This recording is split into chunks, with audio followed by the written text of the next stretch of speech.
Okay, so this is Psych 3280, Neural Base of Consciousness, week 8. This week, I'm going to talk about consciousness and attention. So as a recap, last week we looked at the neural correlates of color Qualia in V4 and V8. Then we also looked at the object perception in IT and also faces in fusiform face areas. And then we looked at the single neuron correlates in human medial temporal lobe, that includes hippocampus and amygdala, showing that striking Jennifer Aniston neurons and also Halle Berry neurons and also Tower of the Pisa or Sydney Opera House neurons.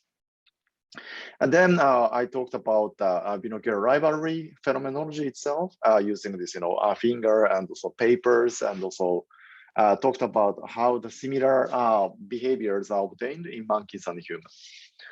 And then after establishing this similarity, we talked about the neural recordings in monkeys and humans, and especially the neural correlates, the proportion of the neurons that are found in B1, B2, B4, and the MT. Then inferior temporal cortex and the medial temporal lobe. MT here is the MT in the sense of the visual motion sensitive areas, sometimes called the V5. And MTL, MT is medial temporal lobe. One is middle temporal, and another one is medial temporal.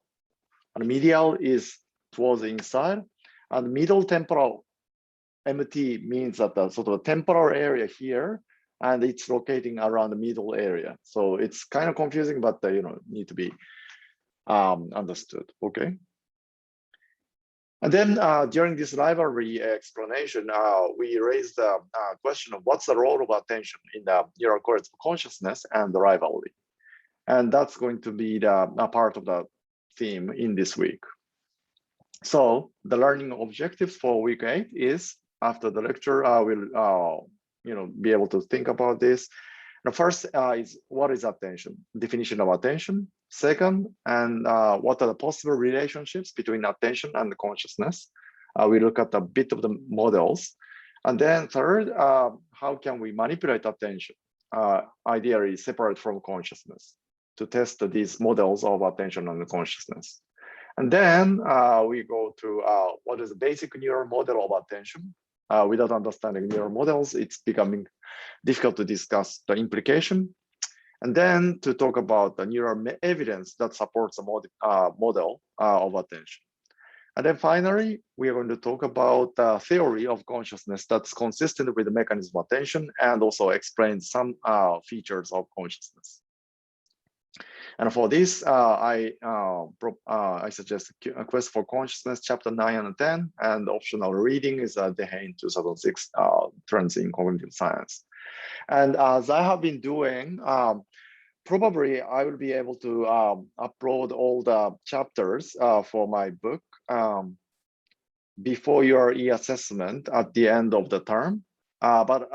These my books are basically the same kind of treatment as this optional reading. It's something that I wouldn't ask directly anything specific from the my textbook, my book, but it would probably help you understand the contents of the lecture.